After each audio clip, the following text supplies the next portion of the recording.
Assalamualaikum warahmatullahi wabarakatuh. Alhamdulillah, wassalatu wassalamu ala rasulillah Muhammad ibn Abdillah wa ala alihi wa sahbihi wa mawalah. La hawla wa la quwata illa billahil aliyil azim. Hadirin pendengar yang Allah muliakan, syukur alhamdulillah sampai saat ini Allah masih memberikan kita kesehatan, kenikmatan dan kesempatan untuk menjalani tugas-tugas sebagai khalifah di atas permukaan bumi ini. Mudah-mudahan kita semua senantiasa Allah berikan kesehatan, kenikmatan dan kesempatan bagi kita semua untuk melakukan amal soleh di dalam bulan suci Ramadan. Hadirin pemirsa yang Allah muliakan, Ramadan merupakan bulan yang sangat istimewa yang Allah berikan kepada umat Muhammad dan tidak Allah berikan kepada umat-umat yang lain. Bulan Ramadan adalah bulan yang spesial yang Allah berikan kepada umat Muhammad dan berbeda dengan bulan-bulan yang lainnya, di mana dalam bulan Ramadan terdapat beberapa keutamaan dan kelebihan, di mana kelebihan tersebut tidak didapati dalam bulan-bulan yang lain, di mana para salaf, yaitu orang yang hidup setelah Rasul, termasuk sahabat, tabi'in dan tabi'in, mereka di dalam mempersiapkan diri menyambut bulan suci Ramadan dan memperlakukan Ramadan dengan berdoa, memohon kepada Allah Subhanahu wa taala selama 6 bulan. Di mana disampaikan oleh Ibnu Rajab dalam kitabnya, kana salaf yad'unallaha sittata ashhurin. Salaf di dalam menyambut Ramadan mereka berdoa memohon kepada Allah selama 6 bulan. Ayyuballighahum Ramadan, agar mereka dipertemukan oleh Allah Subhanahu wa taala dengan bulan suci Ramadan. Begitu antusiasnya mereka di dalam mengintip keutamaan-keutamaan yang ada dalam bulan suci Ramadan, mereka berdoa agar kiranya mereka dipertemukan oleh Allah Subhanahu wa taala dengan bulan suci Ramadan selama 6 bulan. Setelah mereka hadir dalam bulan Ramadan, mereka tidak pernah menyia-nyiakan sedikit pun waktu. Mereka memanfaatkan waktu selama 1 bulan itu benar-benar untuk beribadah kepada Allah Subhanahu wa taala. Melakukan amalan ibadah yang wajib, ibadah yang sunnah, apapun yang diperintahkan oleh Allah Subhanahu wa taala dan Rasulnya, mereka melaksanakannya, terutama menghidupkan malam Ramadan, melakukan ibadah salat tarawih, melakukan salat witir, membaca Al-Quran dan ibadah-ibadah yang lain. Hadirin pemirsa yang Allah muliakan, setelah Ramadan berlalu, mereka juga berdoa. Mereka juga berdoa kepada Allah Subhanahu wa taala. Summa yad'u lahu sittata ashhurin. Setelah Ramadan, mereka juga berdoa kepada Allah selama 6 bulan. Ayyataqabbala minhum, agar amalan yang telah mereka lakukan di dalam bulan Ramadan betul-betul diterima oleh Allah Subhanahu wa taala. Artinya, sebelum Ramadan mereka berdoa agar dipertemukan dengan Ramadan selama 6 bulan. Setelah Ramadan juga mereka berdoa kepada Allah Subhanahu wa taala agar ibadahnya betul-betul diterima oleh Allah Subhanahu wa taala.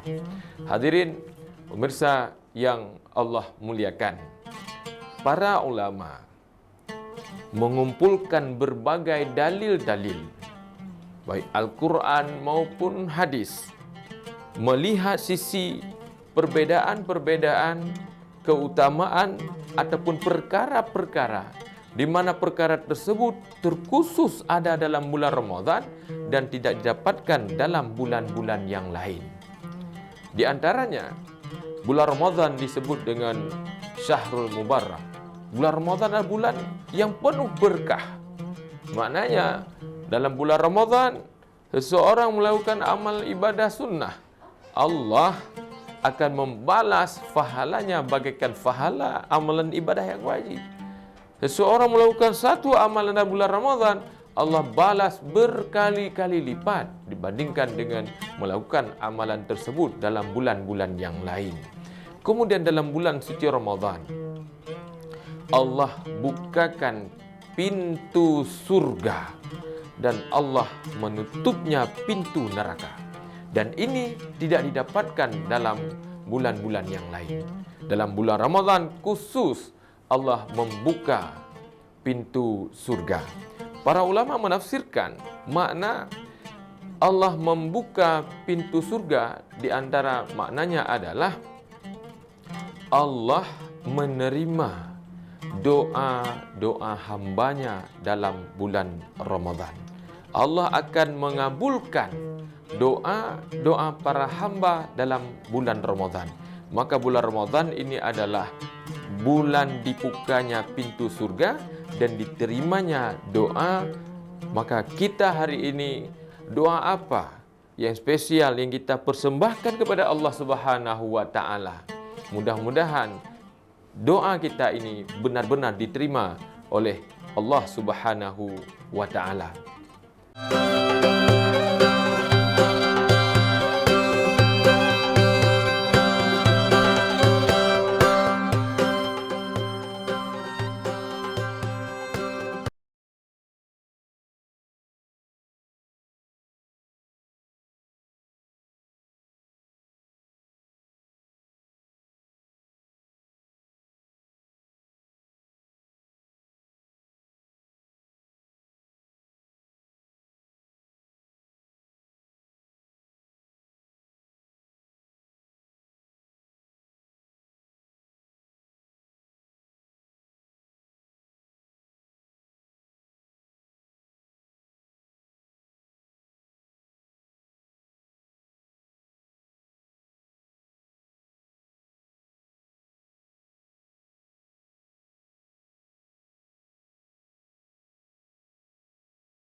Pemirsa Kompas TV yang Allah muliakan, Ramadan bulan yang dibukanya pintu surga oleh Allah Subhanahu wa taala dan diterimanya doa oleh Allah Subhanahu wa taala, di mana Allah Subhanahu wa taala berfirman dalam Quran surah Al-Baqarah ayat 186, wa iza sa'alaka ibadi anni fa inni qarib Ujibu da'watad da'i idza da'an falyastajibuni wal yu'minu bi la'allahum yarshudun. Yang maksudnya Allah mengatakan kepada Muhammad, wahai Muhammad, apabila hambaku bertanya kepadamu, wahai Muhammad, tentang aku, maka engkau jawab, wahai Muhammad, fa inni qaribun. Aku sangat dekat dengan hambaku. Saya sangat dekat, wahai Muhammad, dengan hambaku. Ujibu da'watad da'i idza da'an.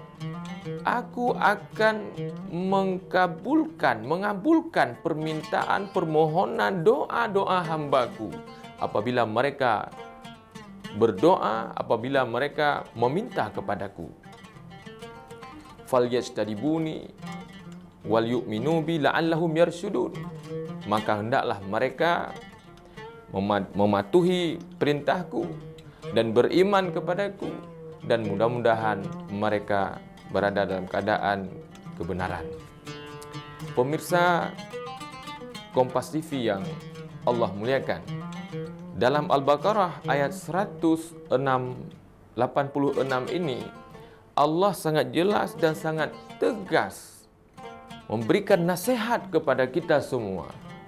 Kalau kita mencari kebenaran, memohon pertolongan, Allah lah yang Maha Khalik, yang menciptakan, yang memberikan pertolongan kepada kita. Maka memohonlah kepada Allah Subhanahu wa taala, sebagaimana kata Allah, fa inni qarib. Allah sangat dekat dengan kita. Kadang-kadang kita mengharap sesuatu kepada hamba, mengharap sesuatu kepada makhluk, sehingga sesuatu itu membuat kecewa bagi kita. Padahal Allah sendiri sudah memberikan nasihat kepada kita. Mintalah kepada Allah Subhanahu wa taala. Ayat ini berbicara tentang doa, dan sangat tegas, sangat jelas Allah memberikan penjelasan kepada Allah lah tempat kita meminta segala sesuatu tersebut. Al-Baqarah 186 ini berada di tengah-tengah ayat yang berbicara tentang puasa. Kalau kita melihat ayat sebelumnya, Allah berbicara semuanya tentang puasa. Seperti Al-Baqarah 183, Allah memerintahkan kepada kita untuk berpuasa. Bismillahirrahmanirrahim. Ya ayyuhalladzina amanu kutiba alaikumusiyam kama kutiba alal ladzina min qablikum la'allakum tattaqun. Wahai orang-orang yang beriman, berpuasalah kamu kepada Allah Subhanahu wa taala, diwajibkanlah berpuasa kepada kamu. Ayat itu menjelaskan kewajiban berpuasa. Ayat berikutnya juga bercerita tentang puasa. Ayyaman ma'dudat. Ini juga berbicara tentang puasa. Ayat 185 ini juga berbicara tentang puasa. Unzila fihil Quran, tentang diturunnya Al-Quran, yaitu tepatnya pada malam Ramadan. Syahrul Ramadan alladzi unzila fihil Quran hudal linnasi wa bainati minal huda wal furqan. Ini juga berbicara tentang puasa.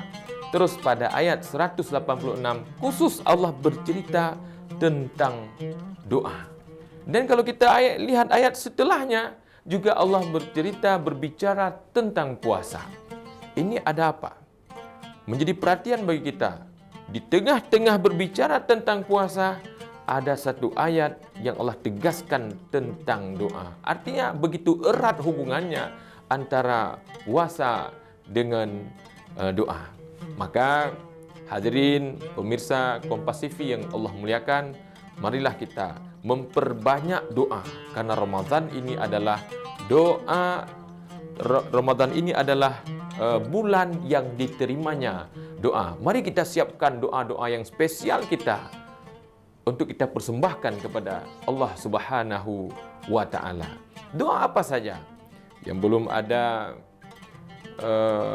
istri, mari kita berdoa agar di bulan Ramadan ini, nanti selepas Ramadan dikasih istri. Yang belum ada suami, berdoa kepada Allah, minta kepada Allah dikasih suami yang baik, suami yang setia, suami yang kaya, suami yang dermawan, suami yang taat kepada Allah dan Rasulnya, meminta kita hidup dalam keadaan papasan, miskin, tidak ada uang, tidak ada harta, mau berkeluarga, mau kawin, emasnya lagi mahal. Mohon kepada Allah Subhanahu wa taala, Allah akan memberikan solusinya min haitsu la yahtasib, dengan karunia Allah Subhanahu wa taala. Allah pasti akan mengkabulkan. Maka jangan lewatkan waktu-waktu yang mustajabah doa, waktu-waktu yang spesial Allah berikan kepada kita umat Muhammad. Berdoalah, minta kepada Allah Subhanahu wa taala. Bagaimana beberapa waktu yang lalu kita diberikan ujian, cobaan, musibah oleh Allah Subhanahu wa taala, diberikan banjir. Namun ada saudara-saudara kita yang hari ini tidak mendapatkan pertolongan sama sekali. Apa yang kita mau bantu kita juga tidak mampu. Berdoa memohon kepada Allah Subhanahu wa taala agar Allah memberikan keluasan rezeki bagi mereka, diberikan kekuatan dan ketabahan mereka. Ini doa kita. Juga doa kepada saudara-saudara kita yang sedang dalam ujian Allah Subhanahu wa taala. Hari ini peperangan antara Iran dengan Amerika ini apa kontribusi kita? Yang bisa kita lakukan hari ini adalah doa. Mari kita berdoa memohon kepada Allah Subhanahu wa taala. Tentu ada doa-doa yang prioritas yang perlu kita memohon kepada Allah Subhanahu wa taala. Di antaranya adalah di awalnya kita memohon agar kita betul-betul diberikan keselamatan bagi pribadi kita, baik di dunia maupun hari akhirat. Tapi yang terpenting adalah doa kita agar kita betul-betul selamat nanti di hari akhirat. Karena satu hari di yaumil mahsyar itu bagaikan beribu-ribu tahun di dunia. Maka bagaimana kalau kita tidak sukses di akhirat, kita hanya sukses di dunia? Ini sesuatu yang rugi yang sangat besar. Mudah-mudahan dalam bulan Ramadan ini kita sudah menyiapkan doa-doa yang spesial kita kepada Allah Subhanahu wa taala.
Pemirsa Kompas TV yang Allah muliakan,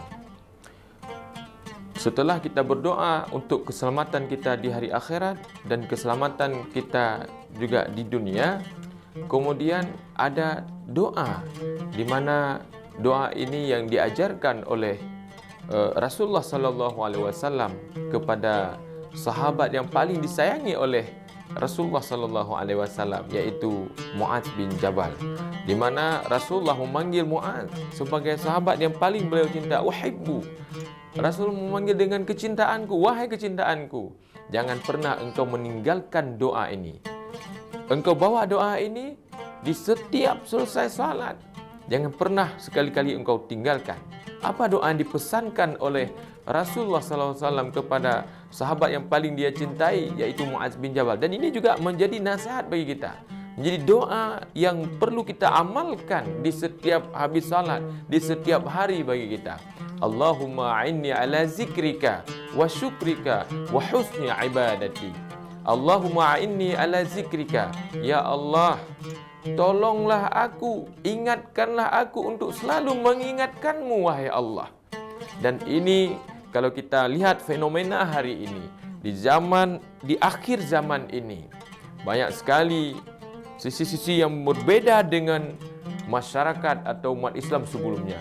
Dulu orang tua kita, sebelum mereka tidur, mereka membaca Al-Quran, mereka bertasbih, mereka mengingat kepada Allah Subhanahu wa Ta'ala. Yang dia cari sebelum tidur itu ada Al-Quran.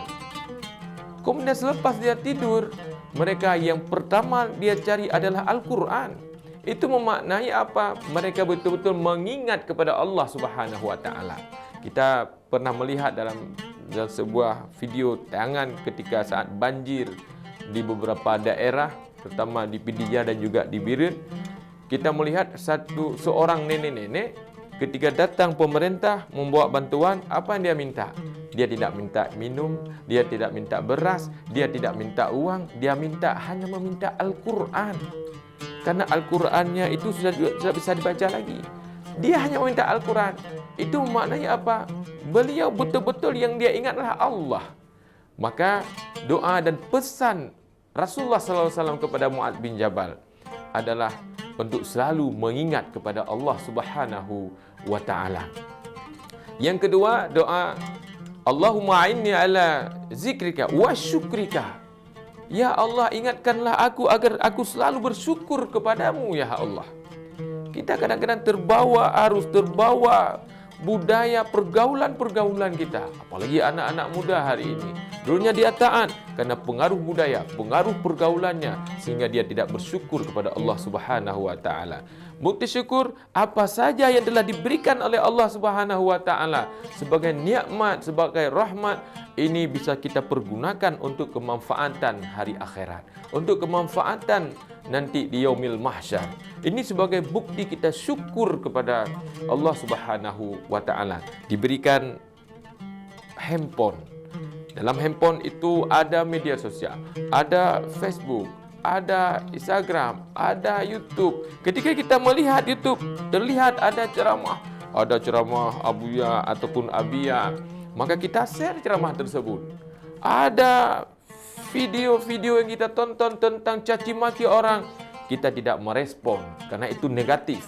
Yang positif ada ceramah kita share, itu bahagian daripada nilai-nilai hari akhirat. Ada pengajian, kita tonton pengajian. Maka dengan HP itu, dengan fasilitas itu, dengan nikmat diberikan oleh Allah itu menjadi pendukung kita, mendorong kita untuk kita masuk surga Allah Subhanahu wa Ta'ala. Itu sebagai bukti kita syukur kepada Allah Subhanahu wa Ta'ala. Wa husni ibadatik. Kita memohon kepada Allah, ya Allah, yang maha khalik, yang maha mencipta segala sesuatu, ingatkanlah aku, perbaikilah ibadahku selama ini. Kadang-kadang ibadah kita ini, kita nggak tahu apakah diterima oleh Allah Subhanahu wa Ta'ala atau tidak, apakah sudah benar ataupun belum. Ingatkanlah aku dan perbaikilah ibadahku, ya Allah. Kita mohon kepada Allah agar ibadah kita itu diterima oleh Allah Subhanahu wa Ta'ala. Pemirsa Kompas TV yang Allah muliakan, kadang-kala ada doa-doa yang tiap hari kita memohon kepada Allah, tapi belum diterima oleh Allah Subhanahu wa Ta'ala. Kenapa ini tidak diterima? Kadang-kadang apa yang kita minta itu, yang kita mohon kepada Allah, bukan persis seperti itu diberikan. Ini dicontohkan di dalam Al-Quran. Kisahkan seperti Nabi Zakaria. Nabi Zakaria memohon kepada Allah di usianya yang sudah tua, mudah-mudahan ada keturunan yang bisa menerusi dakwahnya. Maka Allah berikan seorang putra, bahkan seorang nabi, yaitu Nabi Yahya. Ini putra daripada Nabi Zakaria. Allah langsung memberikan apa yang diminta. Sementara pada kisah yang lainnya, kisah Imran. Imran juga meminta seorang putra agar bisa meneruskan perjuangannya. Tapi Allah tidak memberikan dia seorang putra. Yang Allah berikan yaitu seorang putri, yaitu Siti Maryam. Meskipun diberikan Siti Maryam ataupun putri bukan putra, tapi beliau Imran itu betul-betul dia bertawakal kepada Allah Subhanahu wa taala dengan sungguh-sungguh dan husnuzan apa yang diberikan oleh Allah Subhanahu wa taala, dan dia sangat yakin apa yang diberikan oleh Allah itu adalah baik, bagus. Ternyata lewat rahimnya Siti Maryam Allah lahirkan seorang nabi, yaitu Nabi Isa alaihi salatu wassalam. Maka dalam berdoa itu kita perlu syarat-syarat doa. Jangan sekali-kali kita dalam berdoa itu memohon dengan cara kita angkuh. Tidak ada rendah diri. Maka harus rendah diri dalam berdoa kepada Allah Subhanahu wa taala. Dan harus yakin apa yang kita doakan diberikan oleh Allah Subhanahu wa taala. Kemudian terakhir, kita harus husnuzan apa yang diberikan oleh Allah Subhanahu wa taala itulah yang terbaik bagi kita. Seperti dua contoh tadi, Nabi Zakaria dan Imran diberikan anak perempuan, meskipun perempuan tapi lewat perempuan itu lahir seorang nabi. Ini kita tiap hari berdoa kepada Allah Subhanahu wa taala. Mungkin adab-adab berdoa ini perlu kita jaga. Kadang-kadang seperti adab zahir, kita harus dalam keadaan bersih, menghadap kiblat, dan kita jangan mengkonsumsi sesuatu yang diharamkan oleh Allah Subhanahu wa taala. Lewat makanan yang haram, jadi darah daging, kita mohon kepada Allah, mana ada diterima doa kita. Setiap hari kita melakukan maksiat kepada Allah, melakukan perbuatan-perbuatan dosa, baik dosa kecil maupun dosa besar. Inilah yang menghalang doa kita kepada Allah Subhanahu wa taala. Perbaiki adab-adab kita dalam berdoa kepada Allah Subhanahu wa taala. Allah menjanjikan kepada kita, pasti Allah akan mengkabulkan doa kita, apalagi dalam bulan yang mustajabah doa ini, yaitu bulan suci Ramadan. Hadirin pemirsa Kompas TV yang Allah muliakan, marilah kita persiapkan doa-doa yang spesial kita kepada Allah Subhanahu wa taala. Insya-Allah Allah akan mengkabulkan permintaan kita lebih-lebih dalam bulan suci Ramadan ini. Mudah-mudahan kita semua diterima doa kita dalam bulan Ramadan ini. Dijadikan kita sebagai hambanya yang betul-betul bertakwa kepada Allah Subhanahu wa taala. Innallaha yuhibbul muttaqin. Allah mencintai hambanya yang betul-betul bertakwa kepada Allah Subhanahu wa taala. Demikian yang dapat kami sampaikan. Mudah-mudahan bermanfaat bagi kami sendiri dan kepada kita semua. Kami akhiri, wallahu muwaffiq ila aqwamit thoriq. Assalamualaikum warahmatullahi wabarakatuh.